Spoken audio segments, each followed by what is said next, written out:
a second. Let me just start recording this for our members who maybe are not on, but I'm really excited today because our guests are people that I've known for several years, and they're amongst my favorites, and I'm not embarrassed or ashamed to say that. Really great people who have done a lot for the racing industry and also have had some tremendous success. Jack and Laurie Wolf of Starlight Racing, started about 20 years ago. We also have Corbin Bloomberg and Eleanor Wolf, who are also on the call from Starlight. So let's just get a little bit of background, Jack, for some of those who maybe are familiar with Starlight, maybe not familiar with Starlight. How did this whole thing come about? How did Starlight Racing come about? Well, we probably did it the wrong way. So first thing you can learn is how not to do it. Laurie and I decided we wanted to get into the business around 1999, 2000.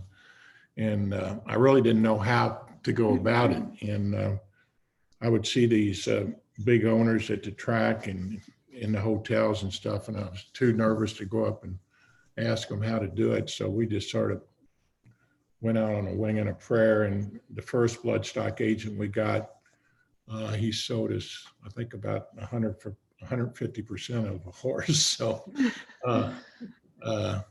we sort of, from that situation, we found a good bloodstock agent, and he came up with a game plan of buying yearlings and trying to develop them, and as opposed to the 2-year-old sales, as opposed to the breeding aspect of it.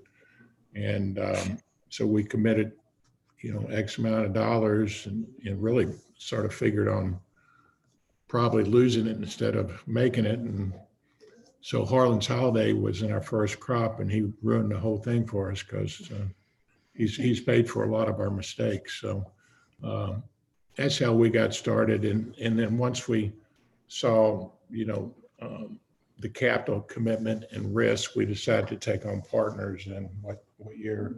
2003 or 4, something like that. And the first partners we had were Johns Martin and Paul Saylor. And the first 3 horses we bought there were a Shadow, Purge, and a horse that couldn't run. So the partnership got off to a pretty good start. So that's, I don't know, in 100 words or less, how we got started. You got anything to add, Laurie? Eleanor, I think you were only about 2 then, so I don't guess you got around for a while. Yeah, I was really little.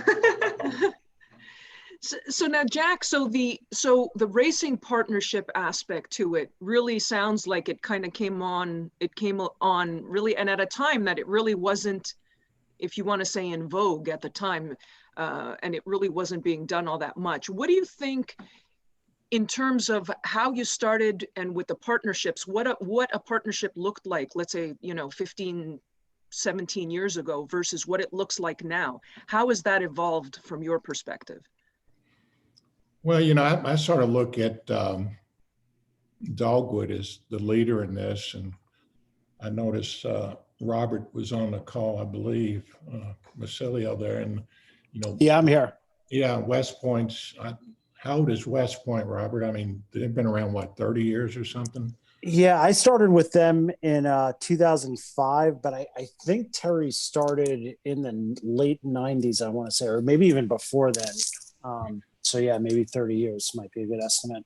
Yeah. So, the way we started, it was relatively new, especially the way that we set up ours, somewhat different than Cott and somewhat different than Terry, in that we started off small with just a couple of partners, and the 3 of us each just split up the cost of the horses and paid the overhead and went forward. And as we continued on, there became more interest into it, and we developed a few new partners, and Donnie Lucarelli was very important and one of our main partners, and he was partners with us for 10 or 12 years.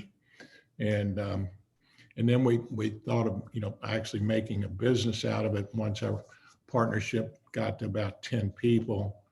And at that time, we started, we would charge a management fee for the first 2 years, 5%. We would put our own money up in concert with the partners. And then the way we got paid as managers was on the back end if the investors got their money back in that particular partnership. So, well, and the other thing is that it's not, we don't split up according to horses. So when we have our partners on, it's everybody is on the same team. So you have a piece of each one of the horses, each one of the yearlings that we buy, a percentage. So we don't break it out any differently than that. So. Mm-hmm. Yeah, I guess that does make a difference because I think Robert's deal and Cott's deal and Aaron's deal now, if I'm not mistaken, I think they do horse by horse, which is fine. Right. Actually, we started that way, and some of the people were on the good horses and some on the bad ones. So we just decided to make everybody an equal partner in all the horses. Take the good with the bad. Mm-hmm, mm-hmm. So now, obviously, the operation has evolved really has evolved over the years. And one of the things that I would like to talk about, one of those changes that you experienced was the advent of Star Ladies. And maybe Laurie, if you can walk us through that, Star Ladies, how did that start? How did that come about? And what direction did that take you, Starlight, into? Well, we, with having our partners that we had in Starlight, a lot of the wives were interested in doing something. And we came up with the idea that, we all shared the same passion. So we were just going to go in as a fun group of ladies, only buy fillies and race them a little separately from the main group. And, it's when Barb Lucarelli was still with us and still a part of it. And it's grown from there. And, we've gone forward from just being a group and just mostly some of the wives that were partners with their husbands in Starlight. We've had some outside women that have come into it. We have partnered with, about 2 years ago, It's All About the Girls. So we had a couple of fillies that were able to run in France to try, to get the same idea that, you get women together, we like to have a good time. And if you could throw in some travel here and there, no one seems to mind that at all. Unfortunately, we all know how COVID has changed the dynamic over the past year. But, it's just been a lot of fun and just listening and getting feedback from women about, going forward.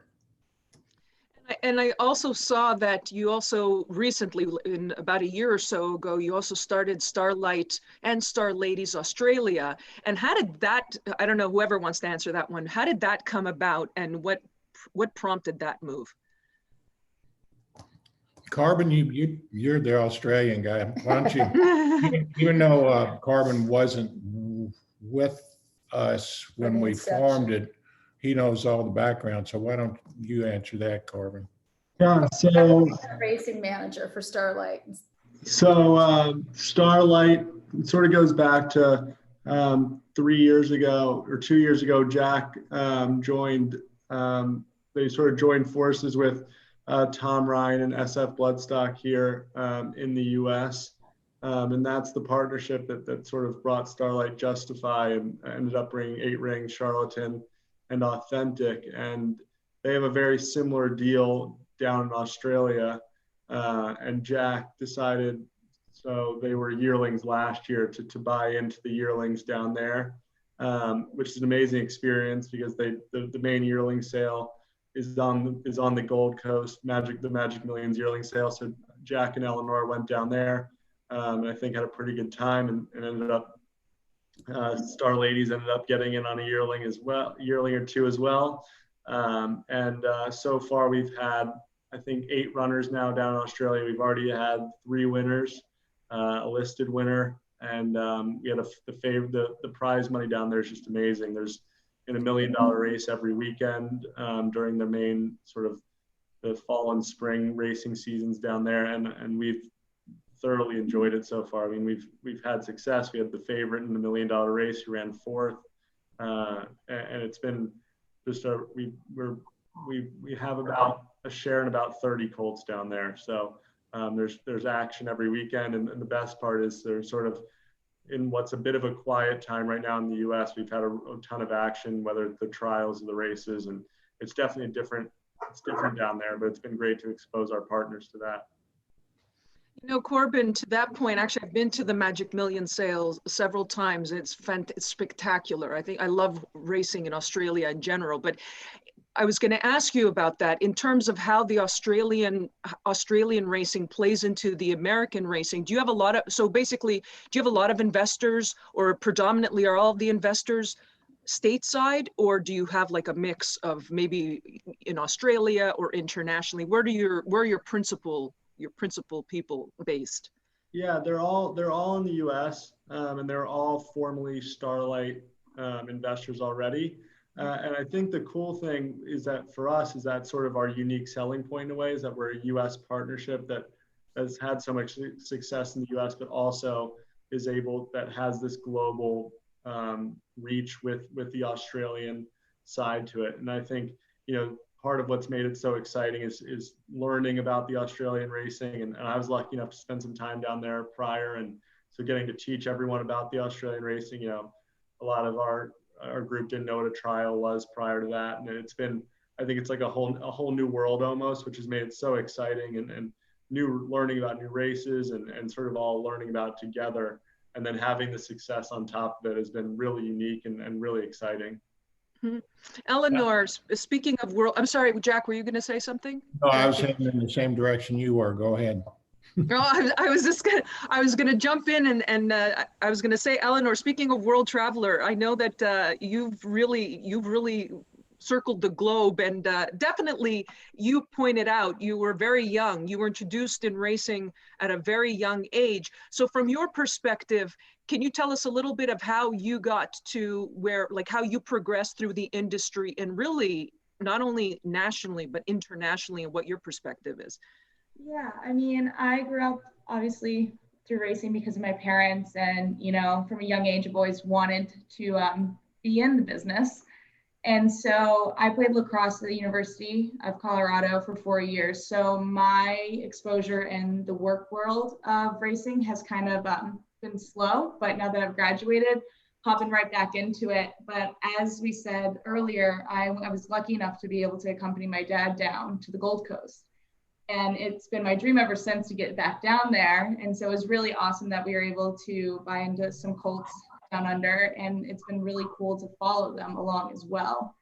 Now that I have graduated, I applied to the Irish National Stud and will be moving to Ireland in January for 6 months to try to, better educate myself about the horses on like a world scale one, but also at like a basic scale as to how the breeding works and how brood mares and foaling and everything. So I'm really excited to further my education and then come back to the States and try to work for Starlight eventually.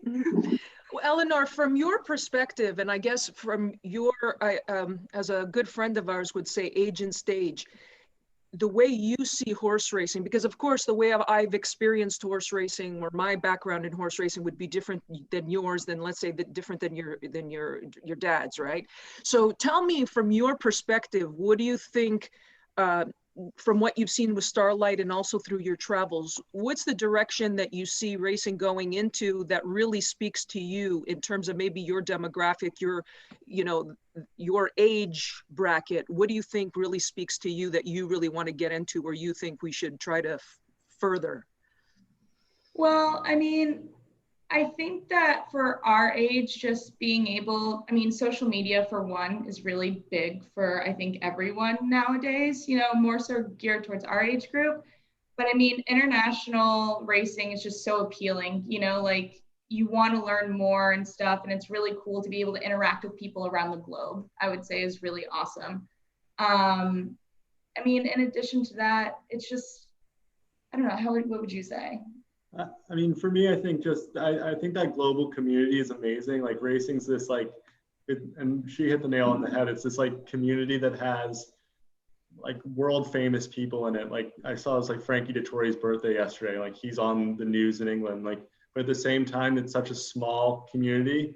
Like people know each other from all over, you know, the world, and they're constantly communicating. And there's this whole racing community, and I think that's really, really unique. And I just hope that continues to grow, because, you know, as we were both, you know, I didn't know anyone in the racing industry when I got in, and everyone was so kind and welcoming. And I think that's sort of, that's such a cool thing for young people to get involved. And there's so many ways to learn, and there's so many different avenues. You know, I wanted to be a trainer forever, and then all of a sudden I found, you know, partnerships and a whole nother world. And you can literally learn something new every day. And I think that's so cool. And I think that's, for young people, really appealing once they sort of get involved. Mm-hmm. Jack, I had a question for you. We went, I know, I can speak for myself, you know, we had 3 Triple Crown winners in the 70s, and then it went through to, I think, 2015 with American Pharoah, and then Justify came just a few years later. Can you tell us a little bit about how you got involved with Justify, and just that whole experience of being involved with a horse winning the Triple Crown, which for many of us, we went through a lifetime of not experiencing, you know, a Triple Crown until American Pharoah, at least. So can you tell us a little bit about that whole experience? Yeah, and it's a little bit different. That's the other thing. If you're running one of these partnerships or involved, it's dynamic. I don't think it's a static situation. And we tried something for the first time that was a little different, which was, you know, SF Bloodstock. I've known Tom for a number of years socially, and done some business with him at SF. And he approached me about, you know, leasing the racing rights on some of his horses, which economically is a much better deal if you're the seller instead of the buyer, generally speaking. But in any case, we started on Audible to do lease the racing rights at first, and then once we got the terms of that done, Tom said, "Well, would you be interested in this other horse we have that just broke his maiden, and named Justify?" And so I called Baffert and asked him what he thought of Justify and why I was asking him. And he said, "If you're too stupid to buy leasing, then I'll do it." So, so we were sort of off to the races in a different aspect of it. The good news is we got to participate in the race earnings and attending the races and all that. And like I say, the seller of the racing rights still made a lot of money in the breeding rights, which we all know that's where the money is. But in any case, that's how we started with Tom, and we've just bought our 3rd group of yearlings with them, and Saul is in that partnership, and a few other people. But it's how we got into the Justify thing. And it was, you know, a few of the partners have verbalized how, you know, how it's really changed their lives, and how much fun it was and all that stuff. And I know, Robert, you probably in on the Derby winner you guys had, a few years ago. So it's amazing trip, wouldn't you say? So I was not in on that horse. He was, you know, so that was a horse that was owned primarily by the Violas, and Vinny Viola is a West Point graduate of, I think, maybe 6 or 7 years before Terry. Terry, who runs West Point Thoroughbreds, also went to West Point, and so they have a very good relationship. And after, I think right before the Florida Derby, Vinny had sold kind of a very small piece to West Point to kind of get them in, and I kind of passed on that. So I unfortunately was not a part of it. But yeah, I know from like the handful of partners that were there that they kind of say the same things that you guys are saying in terms of just a life-changing experience. But yeah, no, I mean, it's a special thing for sure. And then, you know, Christina, fast forward to this year with Authentic, when we sold the breeding and racing rights to Spendthrift, and then they in turn sold a piece of their racing rights and breeding rights to my racehorse. You know, you see the evolution of, you know, we talked about the early days of partnerships, and Mr. Hughes has been invested in this company for, I don't know, year and a half or so. And so he's all behind it. And, you know, I read an article in Blood Horse today that, you know, you can say you own the Derby winner for $200 a share or something now. What the economics are of that, you know, that's questionable, but it's a good way to get people started in the business and get exposed to it. Mm-hmm. Now, Jack, looking back, one of the members had sent in a question for you, and what they wanted to know was, what were some of the struggles that you encountered when you first started out, or maybe early years, or maybe even now, really, quite frankly, in terms of the way your operation, the way it was modeled early on? What were some of the struggles that you faced early on, and how did you resolve those? I think I resolved them by drinking more, but what would you say were the frustrations? You know, I think like any business you come into, and I think people have learned that it's a tough business to just come in straight off the street and not know anything. And we had quite a few lessons that cost some money. So we were quick to learn those lessons. And when we felt we were not in a situation dealing with somebody we felt comfortable with any longer, those people were, you know, cut out, and we got to know other people. And, you know, and we truly do try to surround ourselves with some of the, you know, the intelligence, the thoughtfulness, the truthfulness. It's all about the horse. And I think that that's been one of the things that we've tried to continue to do to expand, you know, our knowledge, because you can learn something every day. From that aspect, that was one of the big things early on. Yeah, and I think one of the sort of frustrating things to me, and Marvin, I guess we got 12 or 13 partners now, which doesn't seem like a lot, but I think one of the best things we got from hiring Carbon is, you know, is the communication to the partners. And I don't think I've done a very good job of that through the year. You know, rely on emails and texts, and, you know, now the younger people are doing it differently. It's just, we don't get to see and talk enough, especially in this last 9 months with the partners. And I think Carbon and Eleanor both have done a great job of improving the communication through the website and through whatever those other things y'all do. So I don't know if that answers your question, but I think it's pretty much does.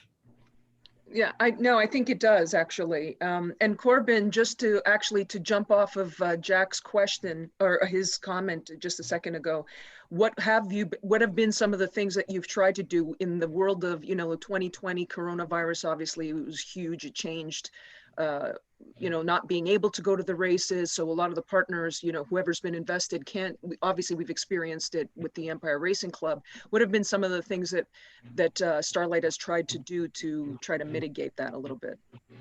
Yeah, the first thing we did, and I started in, I guess, early June. So the Sam Needed Derby was in June this year, and Authentic was in there, and we had a Zoom call with everyone that wanted to be on it, and we shared the screen and had the race up, and that went pretty well. He got beat, which wasn't great, and then we did that for the Haskell as well, which was great because he won that. And then once sort of people started going to our partners were able to go to the races, we kind of stopped. We did a bunch of them for Star Ladies when the runners were in France, which was great. Laurie got cracked open the champagne early, and everyone seemed to really enjoy that. And then we did one the other day, and we sort of put it on late, and like at 1 o'clock for a 4:30 race. And I just thought we hadn't done one in a while, and that would be great. And we had unbelievable turnout. We had like 12 or so. It was sort of a good reminder that to keep doing that. And I think our overall, just trying to, find ways to communicate as much as possible, to feel like everyone's sort of close to the horse, and sent, Charlatan worked the other day sending out videos, just trying to, keep everyone as engaged as possible, and doing, previews and reviews for the races, and just be as sort of proactive as possible, because not being able to go to the races, I think you can feel very detached from it very quickly. And yeah, and to continue with what Carbon's saying, the first races that we had, Bob Baffert was on them, and if you know Bob, I mean, he loves to talk, and he would stay on there as long as we were on there. So, and it's cool for the partners to actually get not only Bob's, but Todd Pletcher's inputs and stuff. And we periodically have had interactive meetings with the trainers, with the partners on the phone. But now what we've got is Carbon communicating verbally, and also getting audio stuff from Baffert. And we don't have Pletcher on there, but Baffert and Baffert's guy at Los Al, and then Henry Field does a good job down in Australia. Well, I think that just to spin off, it's sort of like what we're doing right now. This is what we're all, it's hard to get everybody together, but everybody could be in their own place, have a drink, relax,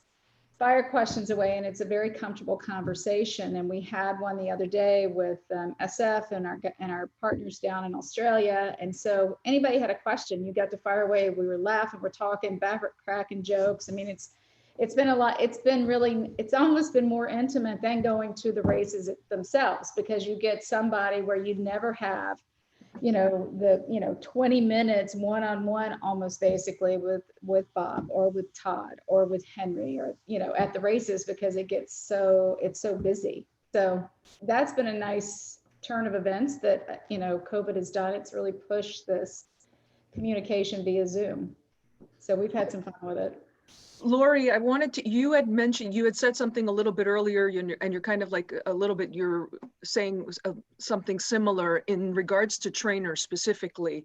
When somebody's looking for a trainer now, from what I'm hearing from Jack, in terms of somebody, taking that jump into horse racing, maybe going in alone right off the bat might not be the ideal way to go into it. But when you're looking for a trainer, because I look at the trainers that you've had, of course, some of I would argue the best horses, except for Bob Baffert, who really in the last couple of years with the Justify, you've had Justify Authentic's been with Bob Baffert, but you've had tremendous horses with Todd Pletcher for many years, going back to a Shadow, who's now she's in the Hall of Fame, Shanghai Bobby, Harlan's Holiday, Octave, we can go on. You guys have had a lot of nice horses. What is the recipe for picking a trainer? What is that? What have you modeled? How do you select a trainer? Because now even internationally, I think you have, maybe Nicolas Clément in France, and a couple of trainers, Anthony Friedman in Australia. So what's the recipe? Goodness, I don't know. I mean, I think when we were trying to do it ourselves, I mean, we interviewed 4 different trainers. Yeah, I mean, to comment on what Laurie just said, when we bought the first group of yearlings, our bloodstock agent and myself went around to, I don't know, we interviewed 5 or 6 or 7 trainers. Nobody wanted our business. I mean, here we've got 6 horses. You'd think everybody, And at that point, Todd was not. Well, Todd went in the picture, but Jim Scatorcio, which was a good friend of Jack's, and they had known each other from, investment days. But the only guy that wanted to train our horses was Kenny McPeak. And so we gave Kenny, all 6 of the horses, or 7, or however many they were. And that lasted for a year. And then I moved everything to Todd. And we've had some other trainers during that period, but it must be, and the other side of it is, like, obviously I think that the way that we kind of model ours is like we have, just like anything else, you're going to have A, B, C, G levels. So you want to put the horses where they can, they fit the best, where they can have the best shot of winning. We've had other smaller trainers, Jonathan Thomas, that used to be an assistant for Todd. He had some horses for us. We have horses currently with Al Stahl, Ralph Nix. I mean, it just sort of depends. I mean, we've made some really good friendships and business relationships, and it just sort of depends on where the horses are saying they need to go. But, I think the right way to do it, what I hear some of the people explaining, they look at the horses that they buy and they try to figure out the trainer that fits them. Maybe the trainer that trained the sire or the broodmare, or maybe like a Christophe Clement's, a good turf trainer, give the turf horses to them. We don't really do that. We sort of just pick one or two trainers and give them all the horses. But I think another good point that I think has been the right way to do it for us anyway through the years. We've always had an independent bloodstock agent rather than the trainers until recently with Baffert. And so I think there's some advantages of being independent, which, Frankie Brothers is our current bloodstock agent. And of course, Donato and he work on the Baffert horses. But unlike the other horses that we send to Todd or somebody, Baffert would have the final say on whether or not he wants to train the horse. Well, Frank Brothers, actually, for those of you on the call, he trained for years, and he had a classic winner in Hansel who won the Preakness. And Donato, of course, Donato Lani, he's renowned as a bloodstock agent in racing. So you guys obviously have tremendous team bench covering you guys at the sales. But how important is it because it seems like there's a diversity not only in the type of stock that you have, and I don't just mean like you have colts and fillies, but in terms of just now trying new things, in the year, starting to try to do something different with Justify in terms of leases and diversifying the type of investments that you have, I think is what I'm trying to say. Whoever wants to answer this, how important is that to have that kind of diversity in 2020, let's say, versus maybe 10 years ago? Maybe that was the case, maybe that wasn't the case.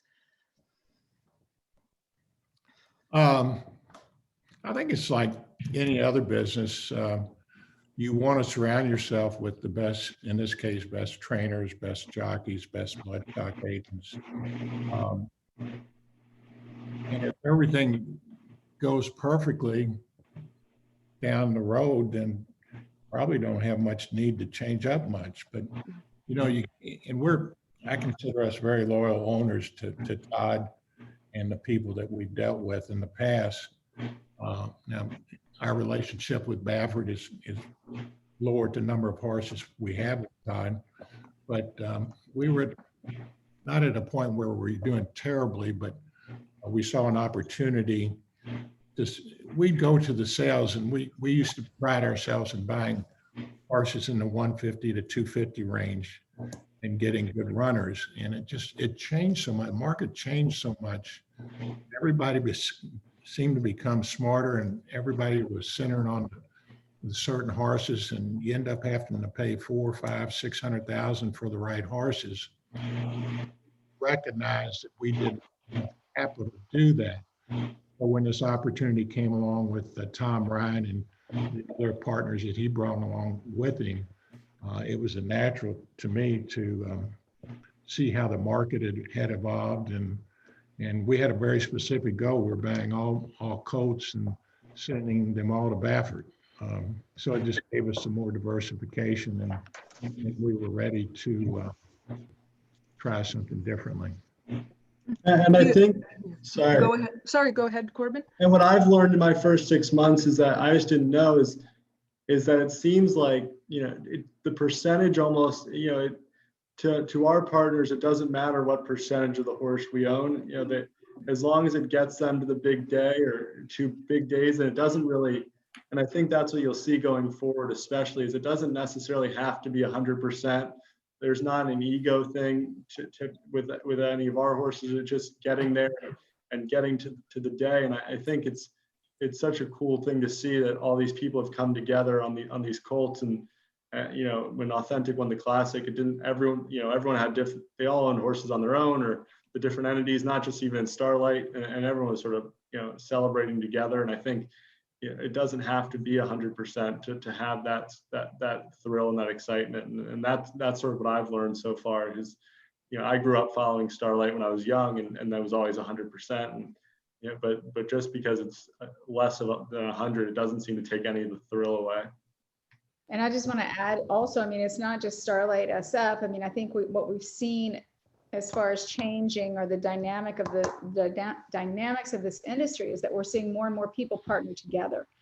And whether it be at the races, if two people are, if you kind of know each other and you're at the sales and you're on the same horse, you'll see people start to partner up on these horses. WinStar has done it. So, I mean, I think that's the thing that's changed. It's not just as many individuals anymore. The cost of the horses have gone up. The numbers of foals are down. So you're seeing more and more people, partnering together. Yeah, I don't think the consigners are too happy with that. No. And I don't think the old families that bred to race are too happy with it. But it's a reality, and it's here, and it looks like it'll be here for a while. And to compare us, the U.S.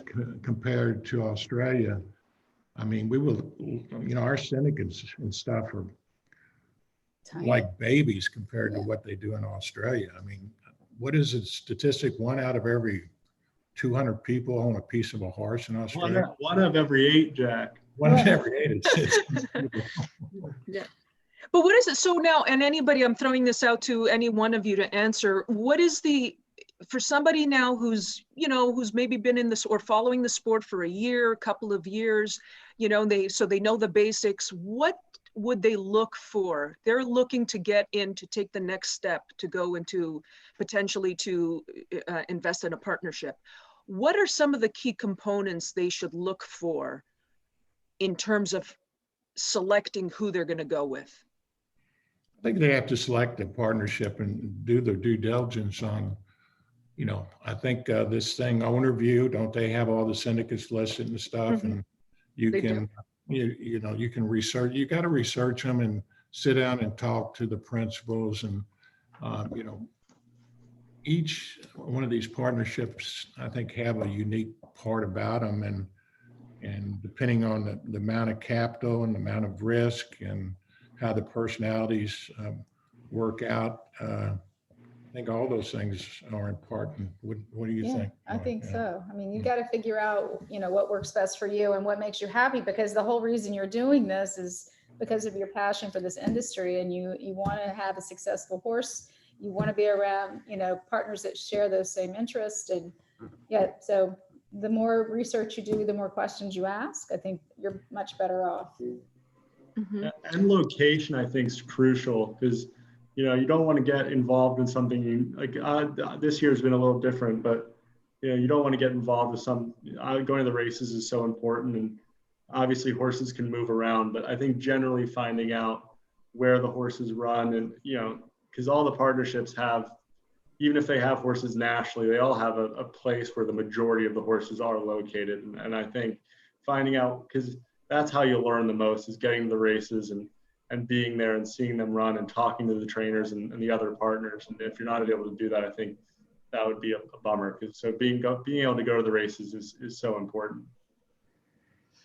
Corbin had mentioned a little bit earlier, he had talked about coronavirus and how that affected in terms of the experience for this year.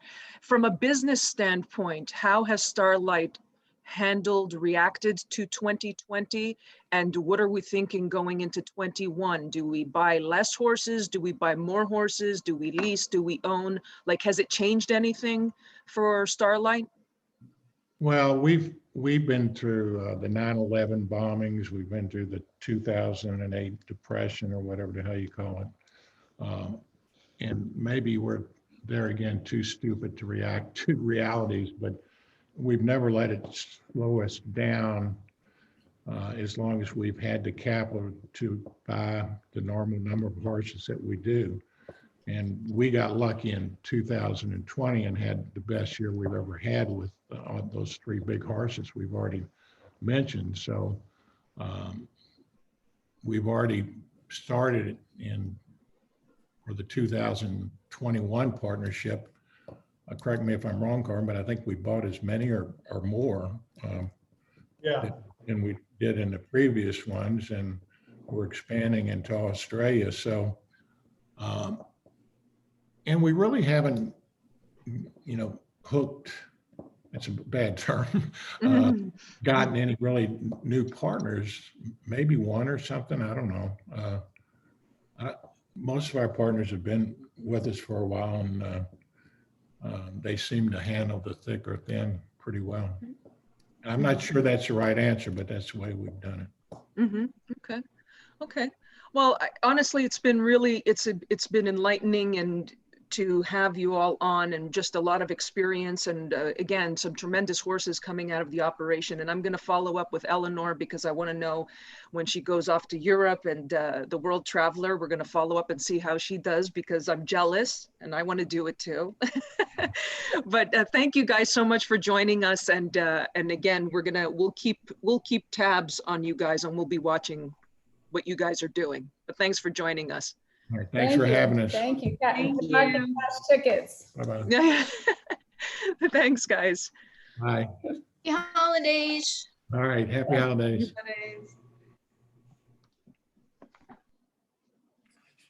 Okay, so